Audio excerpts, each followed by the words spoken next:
Yo ho ho! What's going on, guys? This is Grim Reaper bringing y'all boys another session of the Boars Hat podcast. Uh, Today we're covering chapter 304. It's probably just gonna be just me today, unless somebody else jumps in later on. But should be able to hold it down. Um, so it's looking kind of rough right now. Don't know how long of taizai we have left, but it kind of we're kind of getting one or two hints that this may not be the final fight. It's kind of weird, but for the meantime, let's just stick with what is. Let's assume that this might be the final fight or one of the biggest fights, because it is either way. Um, Zeldris has been a monster, bro. He's been a fucking monster, man. I remember when we first got the Ten Commandments, he did seem like the leader, but we were giving like really like important or shadowy emphasis on his brother Estarossa, and then we had a lot of hype for Estarossa over Zeldaris, and it was taking us a long time for us to get that hype. And Nagawa did it in a really interesting way. I didn't like the fact that a lot of the commandments got defeated pretty easily by Merlin's solutions, but because that happened, it gave more emphasis on the commandments that were left, and the primary one being Zeldaris himself. So to see him actually play out after being held back all this time as being like this crazy strong, it does make sense. You know, he wasn't really putting in a lot of the work before. He barely even helped when it came to bringing down Meliodas in the initial fight. So to see him actually like put in this kind of work, man, like the actual leader of a fucking demon clan and shit, in terms of the Demon King representative here in Britannia, you know, putting in work. Even during the flashback, he was showing out and shit. I gotta say, Zeldris has been like one of the more impressive characters, and what stereotypically I've always wanted taizai, or what I believe taizai was gonna evolve into later on and shit. Um, Previously we thought that the Holy Knights were gonna be really prevalent as well in a situation and shit like that, and that by introducing more demons and more goddesses, that the scaling of power would progressively get higher and more difficult to deal with. And we did see that the archangels are incredibly strong. Ten Commandments are also very, very powerful, but the Holy Knights disappeared. So it's badass to see like the strong niggas that have come in, that they're not just like new guys or just people out of nowhere. I wasn't too cool with the whole Chandler and Cusack thing when they came out. I was fine with it after a while, but then it turned to the center. I wasn't that cool about that either. So it's uh, I'm not sure if it's a trope in the story as to why that is, but Zeldris has been this since the beginning, and that's one of the things that I loved about him. Um, so I guess his entire storyline has been based on like this whole love for Gelda. So apparently he fell in love with Gelda before Meliodas had met Elizabeth and had their beginning of their relationship, and he hadn't really known how he felt when it came down to that ultimate, the horrific order that his father gave him of killing his lover and shit, quote unquote, killing his lover. So like, once Elizabeth came into play and shit, and then he started to actually see like why he was acting this way and shit, why he's always been so affectionate, I guess, towards Gelda in the eyes of Meliodas, and he started to feel regret, and that's one of his greatest and biggest regrets currently. So with the return of Meliodas' assault mode, and him like finally getting rid of all those emotions, uh, and losing control and grip over himself, he returned to the Demon Clan and disbanded the Seven Deadly Sins. At that point, that's when Zeldris, you know, I guess they made the deal, the agreement, to yield the Ten Commandments and allow Meliodas to become the Demon King in order to break the curse that has been placed on Elizabeth and himself. And in exchange, he would release Zelda from the seal. Because as we know in the story of Edinburgh, they actually got released, and so they handled it. What the fuck is that? Oh, Frog sounded like he was fucking like the same, man. Um, but yeah, so now he's in the struggle of like getting Gelda back. Obviously, Meliodas has that power that has the power that he needed, so he has one side of the deal already completed. We haven't been able to confirm if Meliodas actually has broken the curse, but it seems that, in my opinion, by him aging, that's a significance of him breaking the curse. Um, what else is there? He's. It seems from this chapter too that he had genuine, like, honest, genuine feelings about trying to like assist the demon clan, like to honestly ascend and shit like that, which is badass.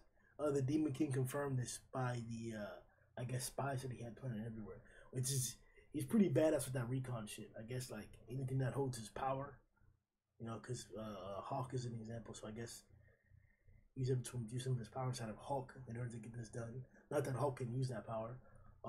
The commandments, I guess, also are able to transmit information to and from him.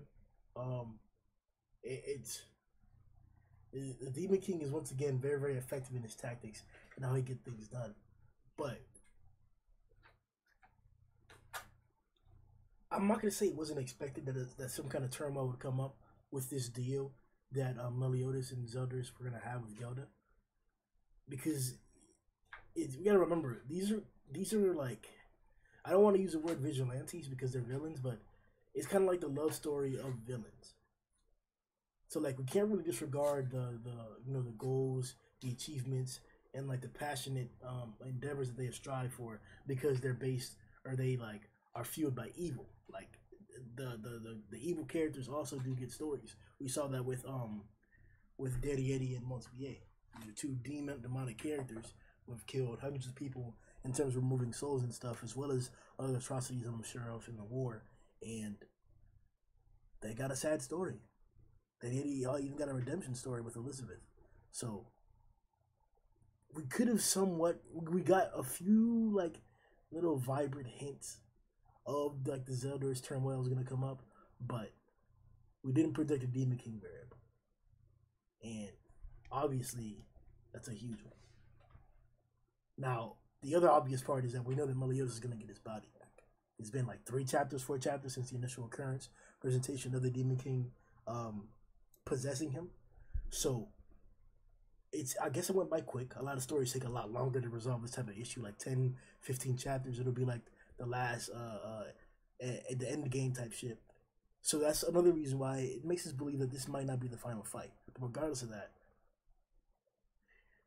Meliodas, I think he would have. I think he would have completed the promise and done what he wanted to for his brother, because he did indeed show remorse even in his assault mode state.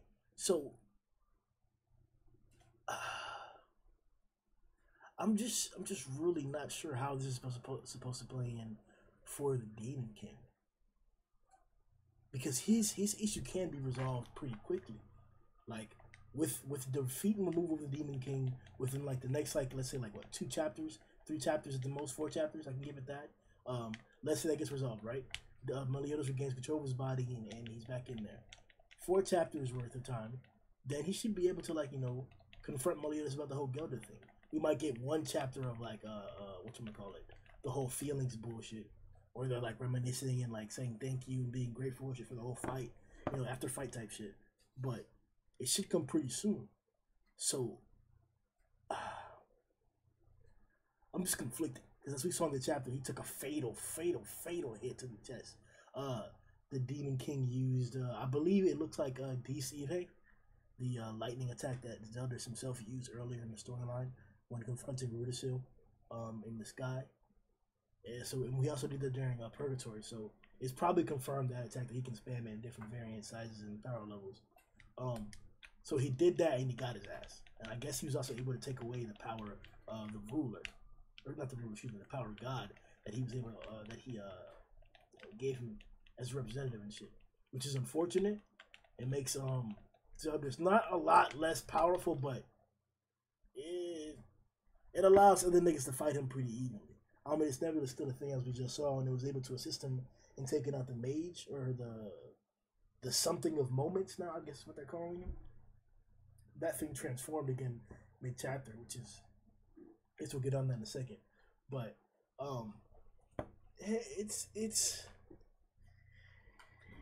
he's not trash now. I'm really impressed by his durability, because he's technically, quote unquote, he's been fighting since like the beginning of the fight with the Big Six.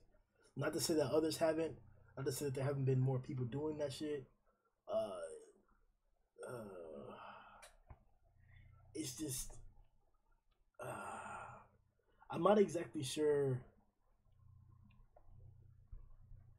I'm not exactly sure how much more he can take. Like a character like him, he's powerful, he's fast, he's durable, he has all kinds of magic control. But he's already had a suicide run before with the release of Meliodas, and now he's technically doing it again after tanking the previous shit. You know, how many more times he's gonna get like a close to a suicide run? It seems like that's what Nakaba wants to do with him. So I'm just wondering when is it gonna be that he gets that actual like that last run? Is he gonna pull Rudisil now, just like he's doing now too, where he seems like he's almost done for sure? I'm pretty sure in the next two chapters we're gonna get that. We'll probably get one last feat or one last thing to help save the sins instead of Bond, because in the fight Bond is getting pretty fucking like slammed out of shape as well. So it depends.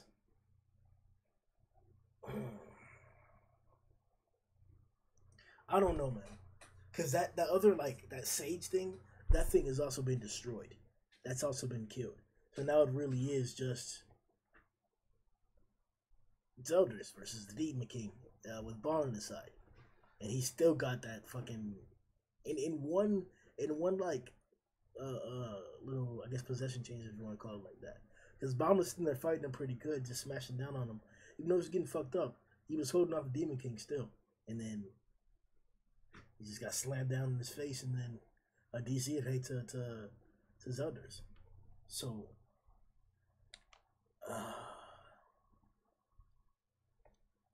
if Bond is out and Zelda's is out just now, so I'm assuming Bond's gonna go out next chapter.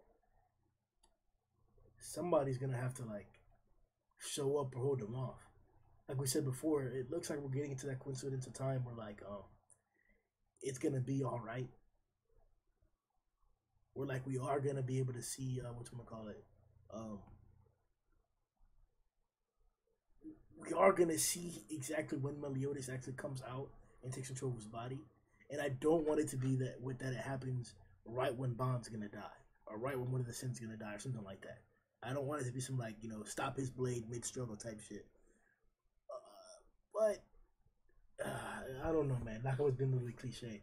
I'm kind of hoping that like someone of the Sins actually holds him off or does pretty well, or they do their combo attack without Meliodas and shit, and then they get that shit done until Meliodas takes control, something like that. Because we still need to see Bond's Sacred Treasure, and we still need to see the Seven Deadly Sins combo attack. So that also gives us more hope, and adjusting the Supreme Deity. So that gives us more hope for the fight to go on later on and shit. What else? Let's keep popping in the chapter. So then the Sins helped up when they were inside of Meliodas' psyche. They sent him like the fucking messages of love and hope and desire or whatever and shit like that, saying little clever things like the bet that him and Merlin have, or the promise that hasn't been addressed still. Getting a little suspicious there about the whole romantic relationship going on between Meliodas and Merlin, possibly, but that seems like it's not true. Or I think at least Nakaba answered in one of the little side quotes on the side that it wasn't true. Then we have King and Diane who are sitting there just boosting up Meliodas' ego and shit, talking about some. Well, King needs to apologize, so I'm glad to see that storyline is still gonna be like, or I guess it still has more weight to it, more to address. I didn't necessarily care or think about it like that. I'm pretty sure he apologized a long ass time ago, around when the Ten Commandments came or something like that. I at least I thought so, but yeah, I didn't see too much shit going on there with that. But aside from that, you got the whole Galther thing. Galther acknowledging that his feelings are back and shit too. We actually saw that last chapter. When Galther was talking about just read the room to King, I think it was. Like, it was like before you would not be able to say that shit. Galther could not read emotion, so we're gonna see that he's Nakaba's adding a lot of developmental points or like a little vocabulary to address that on the smaller scale. But I am disappointed with Diane's fucking story still. She's still like a regular old fangirl and shit. She hasn't really changed or added anything to the story in that same instance or bit. So I'm mad that she's fucking like we need more for her. We need more from her bitch ass. Like, fuck that shit. But to address Meliodas' power, so as we saw, it was confirmed in the chapter that it is what King taught him back in the training chamber when they went to the druids in the ground, and they helped them train. And like the Holy Knights, like Hendrickson, Gil Thunder, Jericho, everybody went out there to train and shit. They had a confrontation in the cave, and then that's when Cain declared to him that he knew that he was a demon and that he was checking his intentions and what he was really about. This was before he had the flash. King had the flashback with Diane, so he didn't really have like a fair chance to know about Meliodas' like betrayal back in the day. So it's not necessarily fucking King's fault completely, or he's not a complete asshole for like having doubt that Meliodas is a good guy, because he is a fucked up ass guy. It's just like Bond believed, Merlin believed, all these other things believed. So I can feel the doubt. I can see why you still feel guilty for that doubt, even when he goes through more perilous situations and you want to be there for him. But I don't know how valid this fucking him addressing the feelings between them are. But regardless of that, this power up is pretty fucking badass. I'm not sure how much weight, or if I'm completely okay with like this technique being how Meliodas gets the upper hand against the fucking Demon King. Like, this is just a technique from like a fucking the current Fairy King. I'm not saying that he's less for that shit, but like fuck, bro. Like, you ain't got some other shit that's just gonna beat him, that you were confident beating him with. Like, it was just this. Like, it's whatever. I'm not really complaining on it. Nakaba did a really good job drawing that shit. Meliodas is fucking badass with it. It made me reminisce of the whole Madara Naruto Black Balls thing they did in Naruto. Not gonna say it's cliche to do that. I think somewhere else has done that as well. I'm not sure what. I'm not sure if it was like One Punch with the Vaccine Man's little balls that he can make in episode 1 where he can throw. I'm not sure, but I feel like that's like a Tropish thing. I wouldn't say it now too, because he has the little circular drums on his back. They don't do the same thing, but they're like circular things and shit. But either way, it was cool to see that shit. He's out there spamming that like nothing, and they seem fucking powerful as fuck. Like, they look heavy as shit, and that they'll fucking, no matter how you throw them, they're gonna fucking cause some damage. Because they fucked up the nigga's sword. They fucked up the nigga's sword bad, bro. Like, pretty fucking bad. The Demon King is fucked up pretty badly from that shit. That being aside, though, hold on, let me see any of the niggas in the chat. Niggas doing this if it's live. Hey, what's going on? Hey, what's up, Virgo? You want to come through? Side to the voice chat.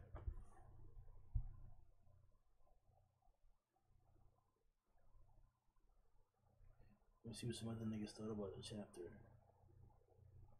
What's good, AC Stoney? Yeah, that bitch was raw, though.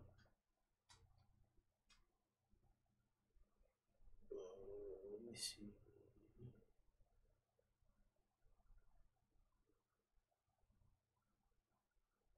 Yeah, just write me in the chat, Virgo, if you're still trying to get in. Alright. If Zelda somehow survives, I wouldn't even be mad if the series ended with Zeldas and Maya as leaders of their respective clans. Oh, wow. So what's gonna happen to the deity and the Demon King? I still don't know where the fuck she is, bro. For real. Like, that has to, like, that's not like being left alone for no fucking reason. He's not gonna pull some like crazy ass shit like that. He has to address that point. But I would be kind of mad at with Mayo being the leader, because he committed such a grave sin. Ridishell's dead. He committed a sin too. Tommy and Saria are dead. I'm not sure how I'm gonna feel if Mayo really is the last standing goddess, and how that's gonna play out and work. I need either the ones to get drawn back. I didn't think about it like that, cause they're already dead and shit. Huh? That's kind of fucked up too, bro. A bunch of the commandments all died and went out, and none of the sins got fucking touched. Either way, though. And then what else was it? Let me see. The Demon King. The Demon King is looking pretty fucking badass. As much as like shit is like people are always talking now, and he's getting his ass bust by just Meliodas and Bond. We should have kind of like anticipated that to a certain extent, that they were gonna be the ones to win. And all that aside, he's not doing that badly for what we understand now. We know that he's fighting two individuals that are very, very strong, and he's fighting inside his mind, so that's even more difficult. And we also know that he's having to control the body as well as fight, and I guess those are two separate actions, so that's making it difficult as well. So he's not in the best position to be doing what he's doing regardless, but he's still pulling out badass shit. He's still holding off Meliodas while doing that. But right now, bro, the Demon King is looking sad, man. And we gotta remember, this is only like, I guess, a portion of his power, and it's I guess inside of Meliodas, so it's gonna be even more different and difficult to utilize, control, and handle like that. But shit, man, you would think that, like, I don't know, man. Maybe we're gonna have some shit where we have to fight him in an actual purgatory or something like that. However, Nakamura wants to address that, but like, shit, bro. I thought the Demon King was gonna bring that rain, bro. Bring that fucking rain, but that was not the case. What else? Let me address some other points. Let me see. Yo, what's going on? What's up, anime? We're talking about the recent 7W10 Sins chapter real fast.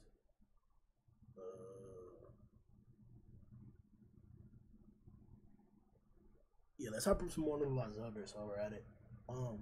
So, alright. So, I was thinking, I would really still put Rudisil over ZELDORIS, except for the Ominous Nebula thing. Because that shit was like, nigga, that shit did everything, bro. Like, Merlin, Rudisil, and Escanor were all getting fucked up by that shit.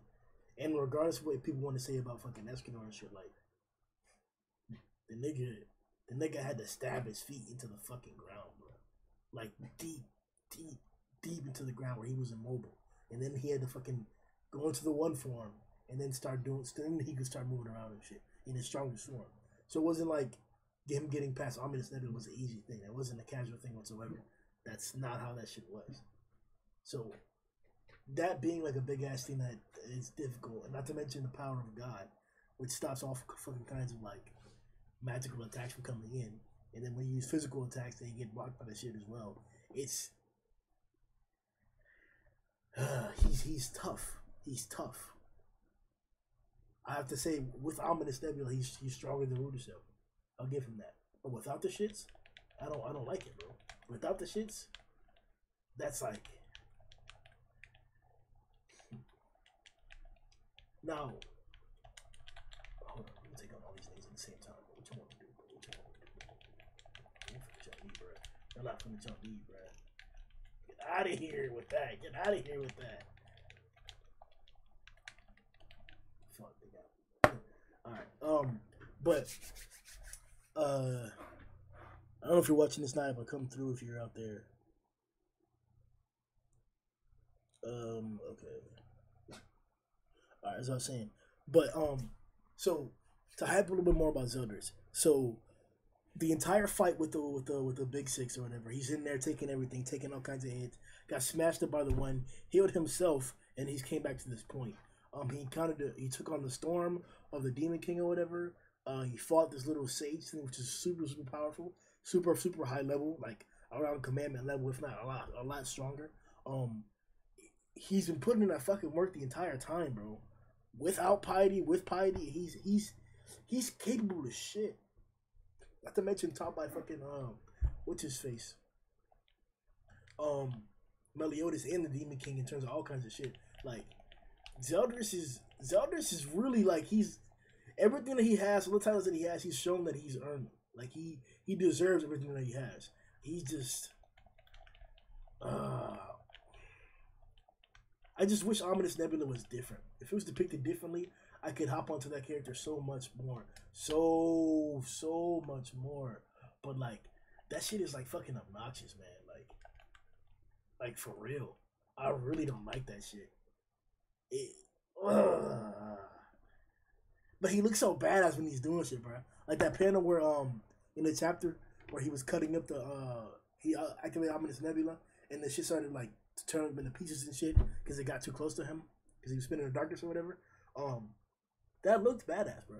Like that looked stereotypically badass, like a demon's out there, you know, doing that thing and shit, doing the thing to niggas and shit like that.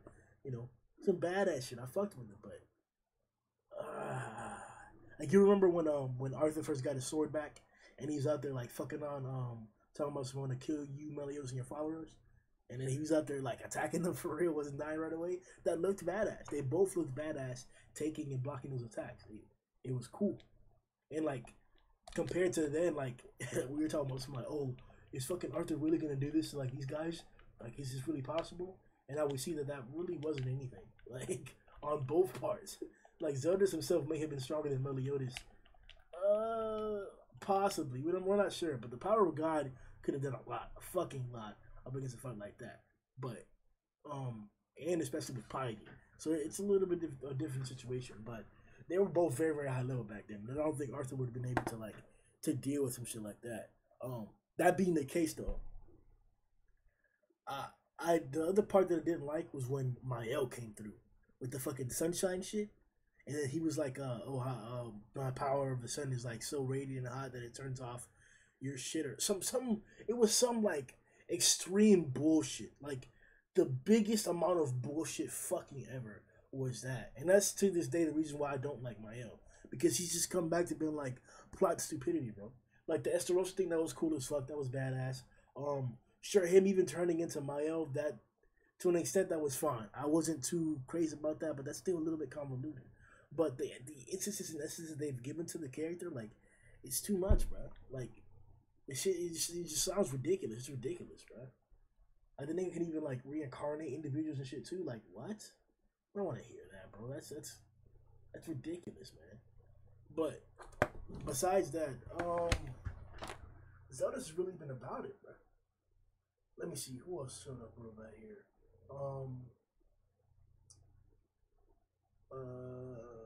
Let me see. Bond. So I'm not.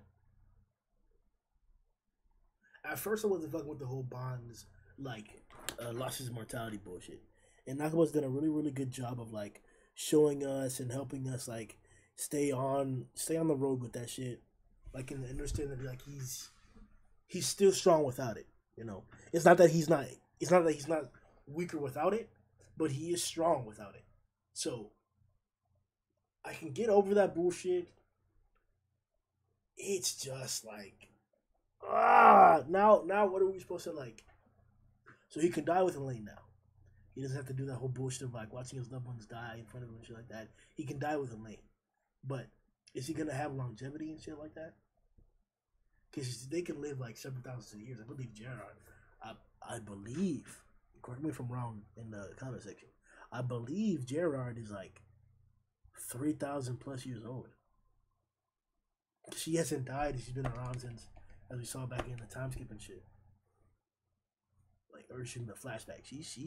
She really may be 3,000 years old, and I gotta check that out. But yeah, man, like it's shit, dog. I don't know what to make of him because if he does get that longevity thing, then cool to an extent. They can live a long, happy life, whatever. But if not, then he just give their mortality to fucking die in a few years or whatever. He's a human. It's crazy, bro.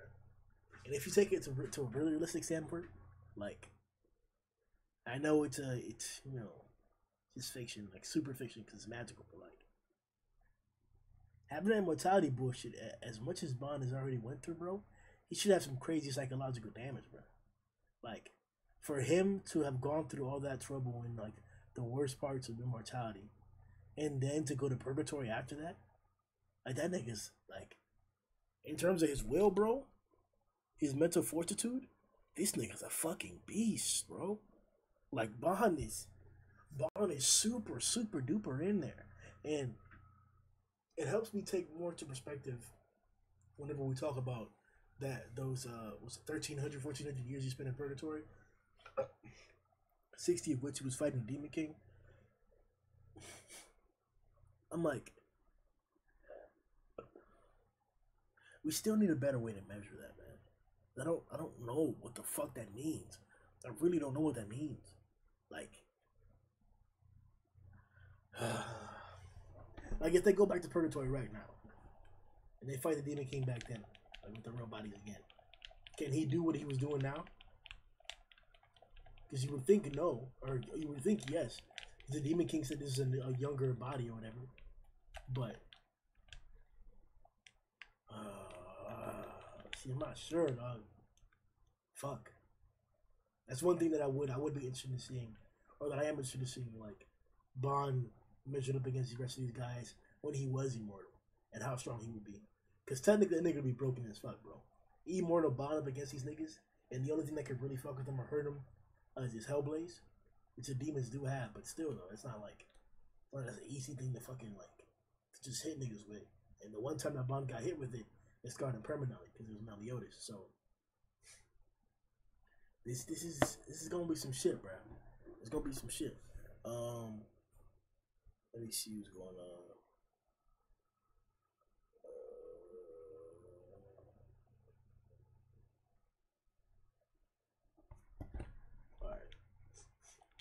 But I'm not sure how I'm feeling about this whole. It's just a weird way to do a friendship power up. It was literally a friendship power up, like literally a literal friendship power up.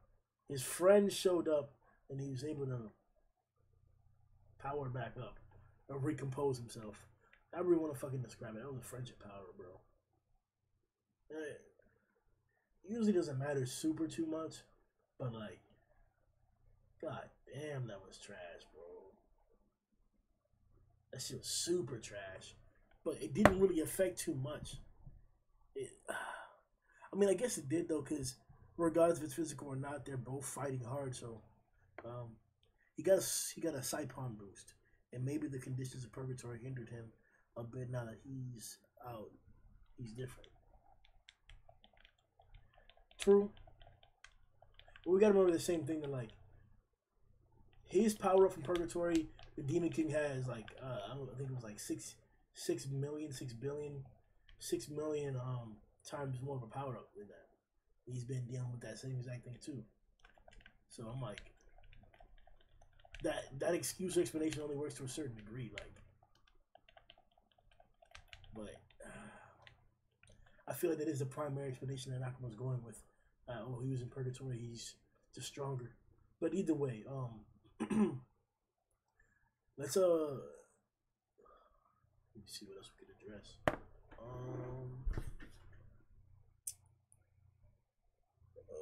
The comment section.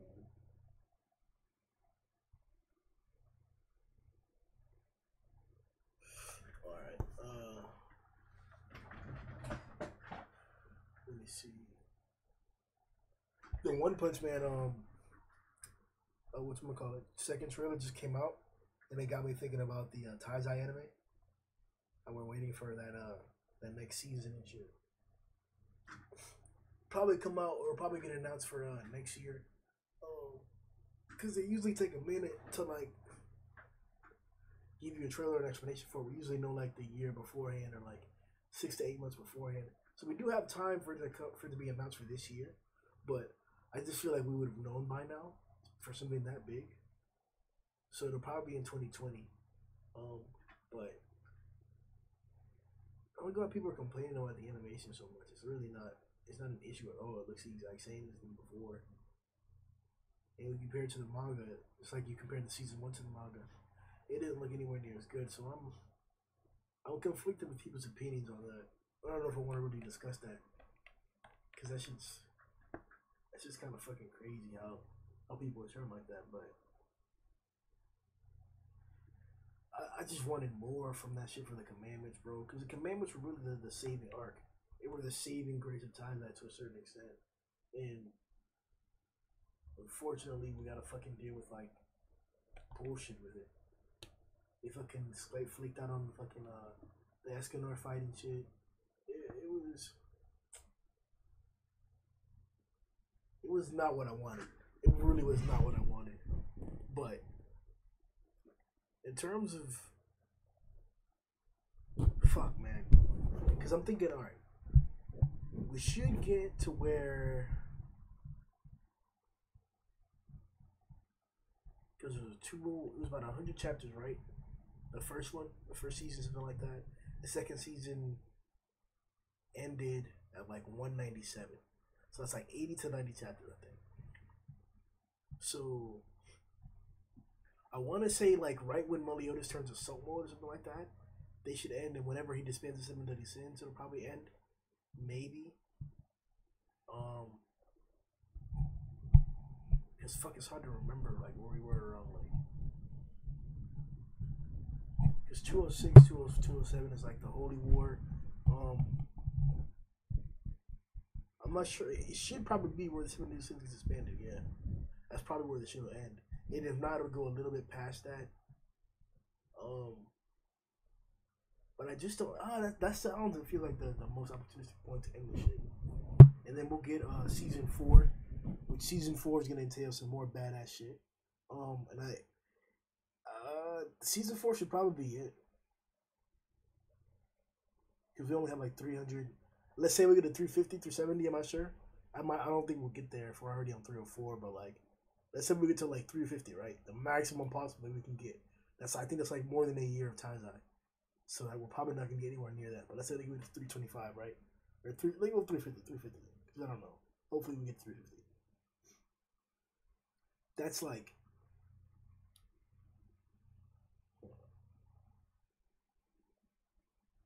That's got it. Yeah, that is a season 5. Nah, it can't be season 5. Nah. We'll probably only get 4 seasons of this shit. Oh, man. That pisses me off, bro. Because the animation for, whatchamacallit, for Meliodas versus the 10 Commandments, bro, that shit was fucking badass. I liked it a lot. So to see, like, the possibility of getting, like, the Big 6 fight, of seeing Meliodas versus Escanor, of seeing Rudisha versus Zeldoris. There's a bunch of shit along the way that's gonna be fucking badass, bro. The fucking the flashback fight, that's gonna be fucking godly, super godly. So with taizai, the next season of taizai is gonna be fucking badass. We're gonna get the shits. And then once this stuff actually that we're getting right now gets animated, it's gonna look badass. Meliodas' new design is badass. King's new design is badass. Bond's new fit is always welcome whenever he shows up. I'm interested to see how people take to Elizabeth's new attitude.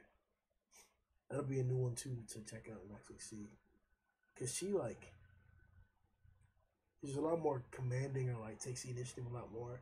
Besides in healing in certain occasions, but other times she does take the initiative. We saw like against Mayo. So she is different. I want to see how like the casuals and the anime onlys, how they take to that, if they like it or if they hate it. We used to have a girlfriend who I introduced me to taizai and shit. She was alright with it. She liked she did say that she connected, I guess, or like liked Elizabeth, but she did say she cried a lot, so that's a thing, I guess. But I'm interested to see how that changes for people. But overall, the community's thoughts on taizai are pretty good.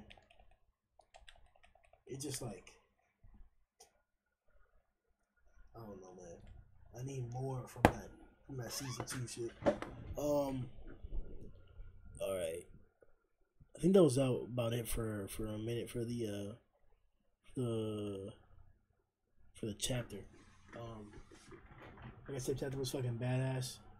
I'm glad that we got to see fucking Meliodas put in that fucking work.